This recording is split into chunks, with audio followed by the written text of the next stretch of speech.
اسلام زندہ باد، اسلام زندہ باد، اسلام زندہ باد۔ شریف کے اندر ہے کہ حضرت عبداللہ بن عباس فرماتے ہیں کہ ایک مرتبہ میں سرکار دو عالم صلی اللہ تعالی علیہ وآلہ وسلم کے ساتھ دو قبروں کے پاس سے گزرا تو میرے آقا نے قبروں کو دیکھنے کے بعد فرمایا کہ ان دونوں قبروں کے اندر جو مردے ہیں وہ عذاب میں مبتلا۔ میرے آقا نے فرمایا کہ کھجور کی ایک تر شاخ لائی جائے۔ صحابہ کرام نے ایک تر شاخ جو ہے میرے آقا کو عطا فرما دیا۔ میرے آقا نے اس شاخ کو لینے کے بعد دو حصوں میں تقسیم کر دیا، دو حصوں میں بانٹ دیا، اور بانٹنے کے بعد ایک شاخ کو، ایک حصے کو ایک قبر پر لگا دیا اور ایک حصے کو ایک قبر پر لگا دیا۔ اب دیکھو میرے مسلمان بھائیوں، جب میرے آقا نے یہ عمل کیا اور یہ عمل کرنے کے بعد میرے آقا نے فرمایا کہ یہ دونوں مردے جو عذاب میں مبتلا ہیں کوئی بہت بڑے گناہ والے کام کرنے کی وجہ سے نہیں مبتلا ہیں، بلکہ یہ ایسے کام کی وجہ سے مبتلا ہے کہ جس سے جو ہے آسانی کے ساتھ بچا جا سکتا تھا۔ اب میرے آقا سرکار دو عالم صلی اللہ علیہ وآلہ وسلم نے ارشاد فرمایا،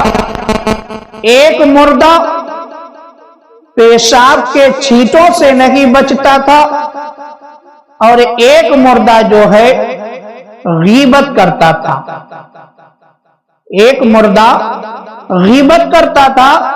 غیبت کرنے کی وجہ سے یہ عذاب قبر میں مبتلا ہے، اور ایک مردہ جو ہے پیشاب کے چھینٹوں سے نہ بچنے کی وجہ سے عذاب قبر میں مبتلا۔ اب صحابہ کرام نے سوال کر لیا آگے بڑھ کر، بہت شانتی کے ساتھ سنیں، بہت لمبی چوڑی تقریر نہیں کرنا ہے، کچھ اسی حدیث پاک سے جو ہے کچھ پھول آپ کو میں صرف عطا کروں گا۔ صحابہ کرام نے آگے بڑھ کر سوال کر لیا کہ یا رسول اللہ صلی اللہ تعالی علیہ وآلہ وسلم، یہ جو شاخ لگائی گئی ہے آخر یہ شاخ کیوں لگائی گئی اور لگانے سے فائدہ کیا حاصل ہو؟ اب میرے مسلمان بھائیوں، صحابہ کرام کی عقل پر قربان جائیں کہ اگر صحابہ کرام نے اسی وقت سوال نہ کیا ہوتا تو ہم اور آپ یہ راز نہ جان پاتے۔ صحابہ کرام نے جب سوال کیا تو میرے آقا نے فرمایا کہ یہ جو تر شاخ آپ دیکھ رہے ہیں، جب تک یہ تر شاخ قبر پر رہے گی اور تازہ رہے گی تب تک جو ہے یہ اللہ کا ذکر کرتی رہے گی، اور جب تک یہ اللہ کا ذکر کرتی رہے گی عذاب قبر میں تخفیف ہوتی جو ہے عذاب قبر میں تخفیف ہوتا رہے گا، یعنی عذاب میں ہلکا پن ہلکا پن ہلکا پن آتا رہے گا۔ اور جب یہ تر شاخ جو ہے خشک ہو جائے گی، سوکھ جائے گی، تو یہ اللہ کا ذکر کرنا بند کر دے گی۔ تو معلوم کیا ہوا کہ یہ شاخ جب تک اللہ کا ذکر کرتی ہے اس کی وجہ سے مردے کو فائدہ پہنچتا ہے۔ اب دیکھو میرے مسلمان بھائیوں، اس حدیث پاک سے ہم اور آپ کو سبق کیا ملا؟ ہم اور آپ کو اس حدیث پاک سے سبق کیا ملا؟ پہلا سبق تو یہ ملا کہ عذاب قبر جو ہے، عذاب قبر حق ہے۔ پہلا سبق ہم اور آپ کو یہ ملا کہ عذاب قبر حق ہے۔ اب جب عذاب قبر حق ہے تو عذاب قبر سے بچنے کا ہم اور آپ کو انتظام کرنا چاہیے۔ عذاب قبر سے بچنے کا انتظام کرنا چاہیے، اور عذاب قبر کو معمولی نہیں سمجھنا چاہیے۔ کیوں؟ آپ اس کی اہمیت یہاں سے سمجھیں کہ میرے آقا سرکار دو عالم صلی اللہ تعالی علیہ وآلہ وسلم معصوم ہیں، میرے آقا معصوم ہیں، مگر پھر بھی جب آپ اپنے آقا کی سیرت کو پڑھیں گے تو آپ کو یہ چیز بارہا بہت سے مقامات پر جو ہے مل جائے گی کہ میرے آقا کثرت سے یہ دعا کیا کرتے تھے عذاب قبر سے بچنے کی۔ عذاب قبر سے بچنے کی دعا میرے آقا کثرت سے کیا کرتے تھے۔ اب میرے آقا معصوم ہے، آخر میرے آقا نے کثرت سے عذاب قبر سے بچنے کی دعا کیوں کی؟ ہم اور آپ کی تعلیم کے لیے، ہم اور آپ کی تعلیم کے لیے، تاکہ ہم اور آپ سمجھ جائیں کہ عذاب قبر جو ہے کتنا سخت ہے، کتنا سخت ہے کہ اس سے بچنا کتنا ضروری ہے۔ میرے آقا نے ہم اور آپ کو یہ تعلیم دی دعا کر کے، تاکہ ہم اور آپ بھی عذاب قبر سے بچنے کا انتظام کریں، عذاب قبر سے بچنے کے لیے دعا کریں، عذاب قبر سے بچنے کے لیے دعا کریں، اور ایسے کام کو اختیار کرے کہ جس سے عذاب قبر سے بچا جا سکے، عذاب قبر سے بچا جا سکے۔ کیونکہ بہت سارے ایسے کام ہیں کہ اگر ہم اس کو دنیا کے اندر کریں گے اور جب قبر میں جائیں گے تو عذاب میں مبتلا ہو جائیں گے۔ جیسے اسی حدیث پاک کے اندر دو کام کا ذکر ہوا ہے کہ جس کی وجہ سے قبر کے اندر عذاب ہوتا ہے۔ پہلا کام پیشاب کے چھینٹوں سے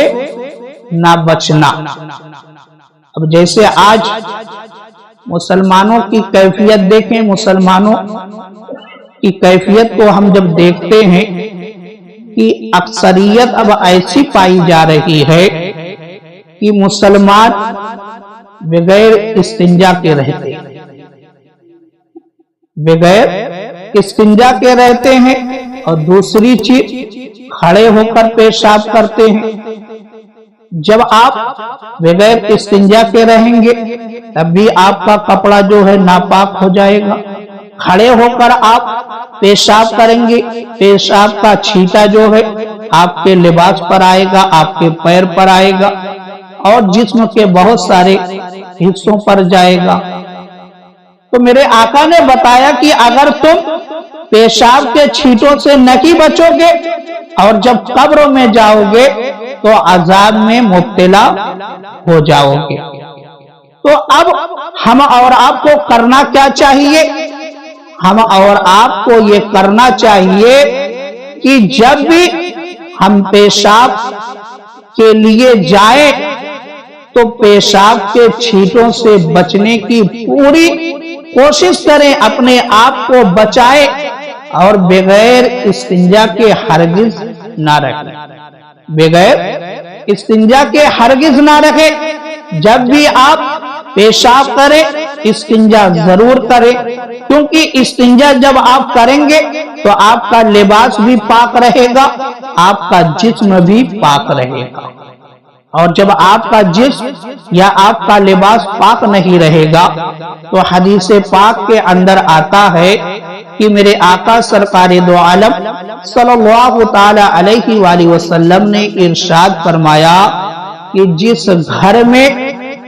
ناپاک لوگ رہتے ہیں، چاہے وہ مرد ہو یا عورت،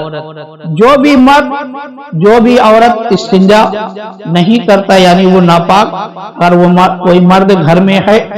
اور وہ ناپاکی کے حالت میں گھر کے اندر رہتا ہے، تو میرے آقا فرماتے ہیں کہ ایسے گھر میں جو ہے رحمت کے فرشتے نہیں آتے، رحمت کے فرشتے نہیں آتے۔ اور جب رحمت کے فرشتے نہیں آئیں گے، جس گھر میں رحمت کے فرشتوں کا آنا جانا نہیں ہوتا ہے، اس گھر میں جو ہے مصیبتوں کا، بلاؤں کا نزول ہوتا ہے، تنگ دستی کا نزول ہو جاتا ہے۔ اس گھر میں رہنے والے انسان پریشان رہتے ہیں، اس گھر میں رہنے والے انسان پریشان رہتے ہیں۔ اب میرے مسلمان بھائیوں، آپ اپنے آس پاس اپنے گھر کا جائزہ لے کہ ہمارے گھروں میں آج ہمارے نوجوان، ہمارے ضعیف اور ہمارے گھروں میں بہت سارے ایسے لوگ پائے جا رہے ہیں جو بغیر استنجا کے رہتے ہیں، جو ناپاکی کے عالم میں صبح بھی کرتے ہیں، شام بھی کرتے ہیں، یہاں تک کہ ناپاکی کے عالم میں کھاتے پیتے چلتے پھرتے رہتے ہیں۔ تو جب میرے آقا نے بتا دیا کہ رحمت کے فرشتے نہیں آئیں گے، تو اب ہمارے گھر میں جب ناپاک لوگ رہیں گے تب کیسے ہمارے گھر میں رحمت کے فرشتے آئیں گے؟ اور جب رحمت کے فرشتے نہیں آئیں گے تو ہمارے گھر میں برکت ہرگز آ نہیں سکتی۔ اس لیے میرے مسلمان بھائیوں اور خاص طور سے میرے نوجوان، اس بات کو ضرور اپنے ذہن میں رکھیں کہ اپنے آپ کو جو ہے ناپاکی سے بچائیں، اور جب بھی پیشاب کریں ضرور استنجا کریں، کیونکہ میرے آقا نے بتایا کہ انسان کو جس حالت میں موت آتی ہے وہ اسی حالت میں اٹھایا جائے گا۔ یعنی انسان کا جس حالت میں اگر کوئی گناہ کرتے کرتے مر گیا تو وہ گناہ والا کام ہی کرتے کرتے جو ہے اٹھایا جائے گا۔